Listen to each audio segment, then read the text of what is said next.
What's up, Multiverse? Dr. Dave here. Welcome to the Geek Lounge. On today's video, we're going to be checking out some of the newest wave of Attack on Titan Funko Pops, but there are two things I wanted to say just before we get to those. First and foremost, pretty much every pop in this video is going to be a spoiler.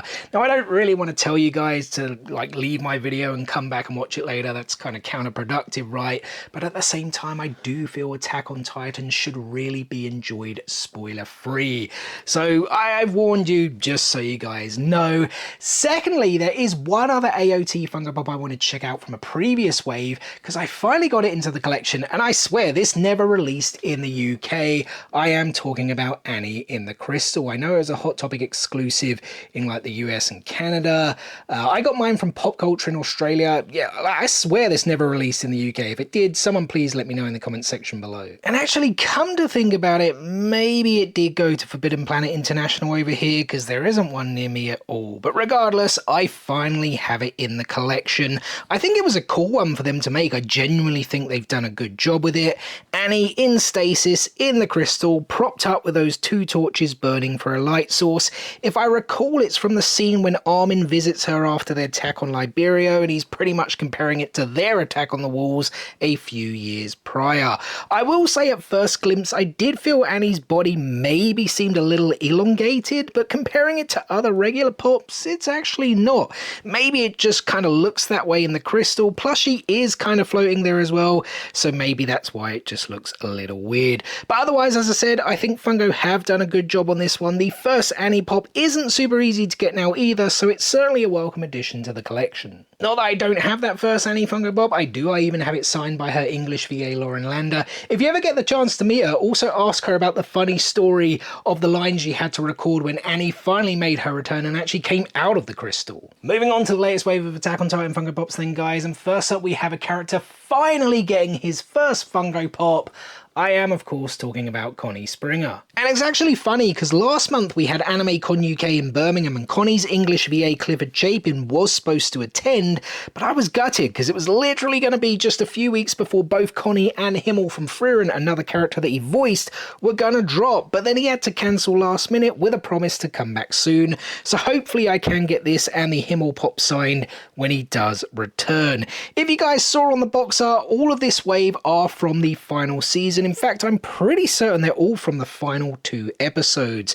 Connie, like the rest in fact, is on an acrylic base as he's literally flying through the air with the ODM gear when they're attacking the Founding Titans, slashing away with 2 blades. He's got the slightly longer hair like we see in the final season and is present in that Survey Corps uniform with the green cape.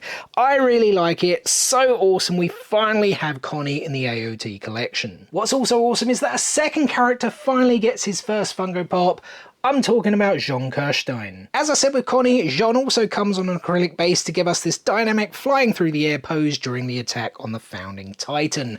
Unlike Connie, he's loaded up with a couple of Thunder Spears as opposed to blades, along with his ODM gear, also wearing the Survey Corps uniform minus the jacket.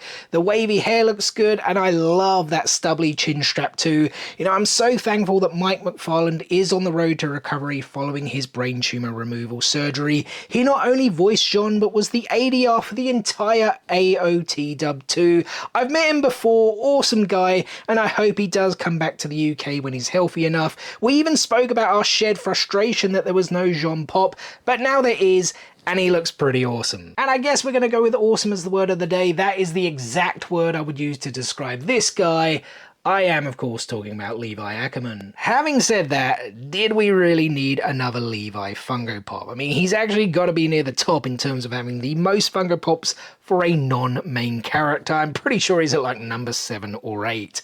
However, as I said, Levi is awesome. He's widely considered one of the best and most popular anime characters, certainly a favourite of mine, and I do really like this pop. After he's been blown up and stitched back together, it's pretty much his last hurrah, firing the Thunder Spear at the Founding Titan to give Mikasa an opening to end it all. I mean, the literal shot of what this pop depicts is like a 1 to 2 second shot as it happens super quick with a crazy awesome animation and music, but certainly a pivotal moment, and I'm honestly glad to have it in the collection. Just need Matthew Mercer to come back to the UK. I missed him last time. I think it was 2013 when all of those guys came. He had sold out, but the Critical Role guys are returning to London in October next year for a show on the 26th, which is literally right after MCM Comic Con that weekend. So I'm hoping they'll be doing the show. And the last one we got to check out, guys, another favorite character of mine. This is a pop premium of the one and only Hanji Zoe. Now, if the other three were from the final episode, this is from the penultimate episode where Hanji sadly meets her end. If she wasn't already a legend by this point, this moment in the show gave her legendary status as she sacrifices herself to slow down the rumbling to allow everyone else to escape in the airship. I definitely shed a tear, not gonna lie.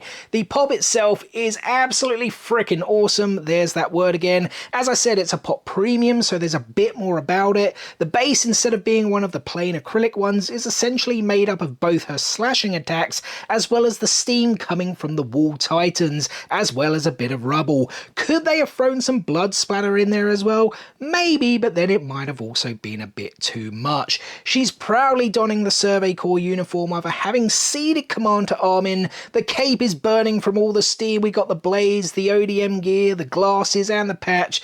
Yeah, this is such a cool, freaking awesome pop.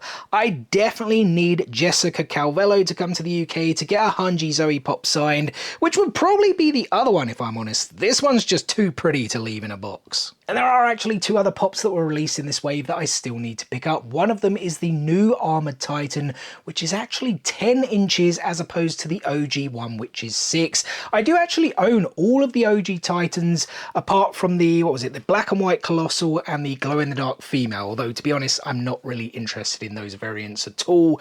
I probably will pick this one up, but I'm like, did it really need to be 10 inches? Like, a new mold for sure, but I'm like, the only one I really wanted to be 10 inches is the Colossal Titan. Having everything else part of me be 10 inches, it just seems crazy, because then does the Colossal not need to be 20 inches?